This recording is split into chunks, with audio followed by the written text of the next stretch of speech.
Network का digital platform. आपको बता दें कि दिल्ली चुनाव से जुड़ी हुई एक और बड़ी खबर आपके सामने लेकर आया हूं। इस बीच आपको बता दें कि दिल्ली का चुनावी रंग एक तरीके से अलग अलग मोड़ लेता नजर आ रहा है। इस चुनावी मैदान में तमाम दल उतर चुके हैं। असदुद्दीन ओवैसी साहब, मायावती, माननीय मायावती जी और तमाम दिग्गज नेता इस रेस पे उतर चुके हैं और आकाश आनंद की भी रैलियां तेज हो गई हैं। तो 1 to 1 का जो मामला था वो इस बार तो नहीं है। अरविंद केजरीवाल को काफी मुश्किलें झेलनी पड़ेंगी तमाम चीजों की। इस बीच खबर बीजेपी और आम आदमी पार्टी से जुड़ी हुई है। आपको बता दें कि जिस तरीके से रमेश बिगूरी जिस तरीके से चला, एक कहा जा रहा था ना कि टिप्पणियों का एक दौर चला था अभी कुछ वक्त पहले, जिसपे उन्होंने काफी प्रियंका गांधी के ऊपर टिप्पणी की थी।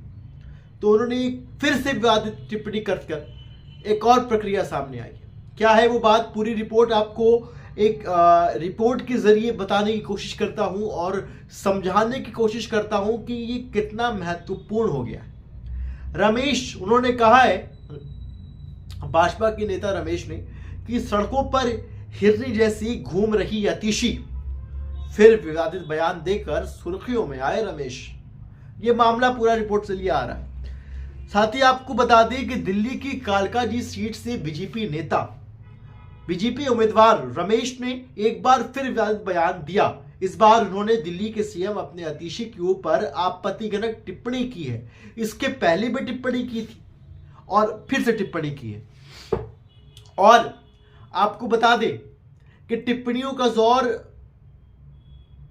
एक तरीके से पहले भी इसकी आलोचना की गई थी, कहा गया था कि यह गलत टिप्पणी की गई है, और फिर से टिप्पणी करने के बाद फिर से विवादित बयान में आ गए। कहा जा रहा था जब पहली टिप्पणी की गई थी कि बीजेपी मंथन कर रही है अपनी पार्टी के अंदर, अपने नेताओं के अंदर, बड़े नेताओं के अंदर, कि कालकाजी सीट से उनको हटाकर एक लेडीज उम्मीदवार वहां से खड़ी करना चाहिए, जो अतिशी जी की सीट है। तो उस पर भी मंथन चल रहा था। मंथन चलते करते के दरमियान ही ये मामला सामने आ गया। आपको बता दें कि बीजेपी नेता ने प्रियंका गांधी के खिलाफ भी टिप्पणी की थी। इसके लिए उनकी काफी आलोचना भी हुई थी। यह खबर आपने हमारे चैनल पर जरूर देखी होगी। और आपको बता दें कि उन्होंने अपने चुनावी भाषण में कहते हुए पाए गए कि अतिशी जी जैसे जंगल में हिरनी भागती फिरती है, ऐसे ही गलियों में भागती फिर रही है। इससे पहले उन्होंने प्रियंका गांधी के लिए बयान दिया था, जैसे ओखला और संगम बिहार की सड़कें बना दी, वैसे ही कालकाजी में सारी सड़कें प्रियंका गांधी ने के गाल जैसी बना दूंगा।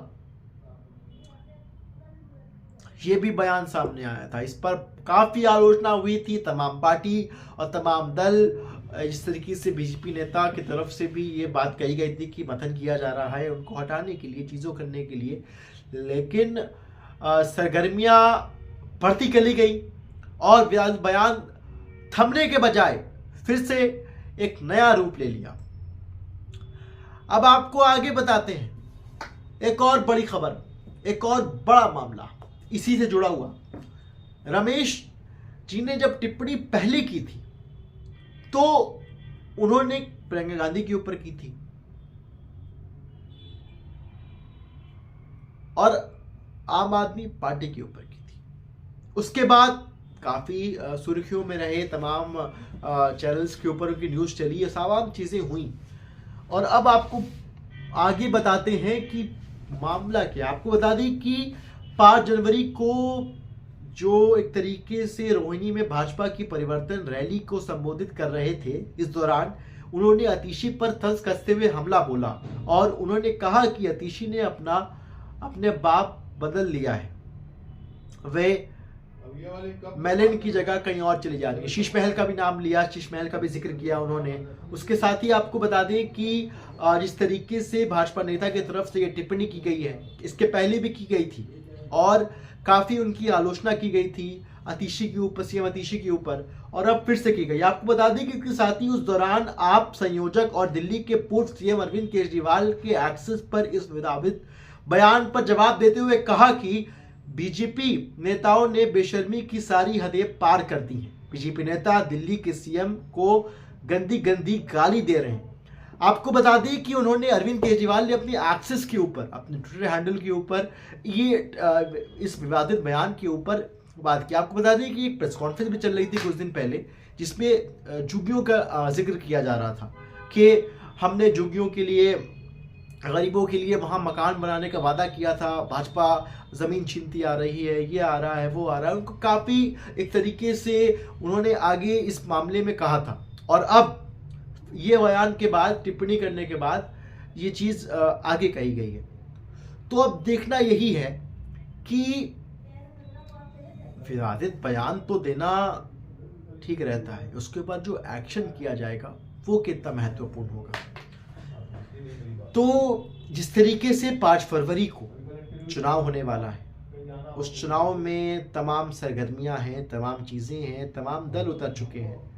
पिछला आंकड़ा आपको बताएं तो भाजपा को केवल 11 सीटें हासिल हुई थी पिछले 2 चुनाव में, दिल्ली चुनाव, विधानसभा चुनाव में केवल 11 सीटें। इसमें लगातार भारी बहुमत के साथ आम आदमी पार्टी लगातार 2 बार से जीतते आ रही थी, लेकिन तीसरे बार इस बार उन लोगों के लिए काफ़ी मुश्किलें बढ़ती नजर आ रही हैं, क्योंकि मायावती जी भी उतर चुकी हैं इस मैदान में। जो कहा जा रहा था कि सबसे ज़्यादा दलित वोट ही आम आदमी पार्टी को मिलता था, लेकिन वो वोट इस बार बटकर चला जाएगा बसपा की तरफ। तो वो कितना परेशानियां करेगा, कई कितनी मुश्किलें और पैदा करेगा आम आदमी पार्टी के लिए। तो 5 फरवरी को देखना ज़रूर होगा कि कौन किसकी पार्टी में हक में दिया जाता है, और 8 फरवरी को नतीजे भी सामने आ जाएंगे। तो हमारे चैनल से जुड़ी हुई तमाम खबरों के लिए हमें सब्सक्राइब करते रहिए, हमारे बेल आइकन को दबाइए और अपना ढेर सारा प्यार हमें देते रहिए। और एक सवाल आपसे भी कि क्या आलोचना करना सही है या गलत, या इस विवादित बयान से आपका क्या कहना है, हमारे चैनल के ज़रिए से हमारे कमेंट कर हमें ज़रूर बताइएगा, और अपना ढेर सारा प्यार हमें देते रहिएगा, और बेल आइकन को दबाना बिल्कुल मत भूलिएगा। और दिल्ली चुनाव से जुड़ी हुई तमाम खबरें आपको हमारे इस चैनल पर मिलती रहेंगी, और आप लगातार अपडेट्स सुनते रहिएगा। मिल्कीपुर चुनाव भी होने वाला है, उपचुनाव, उसकी भी खबरें हमारे चैनल पर आ चुकी हैं। तो तमाम चीज़ें आपके साथ हैं, हमारे को सब्सक्राइब करिएगा, बेल आइकन को दबाइएगा।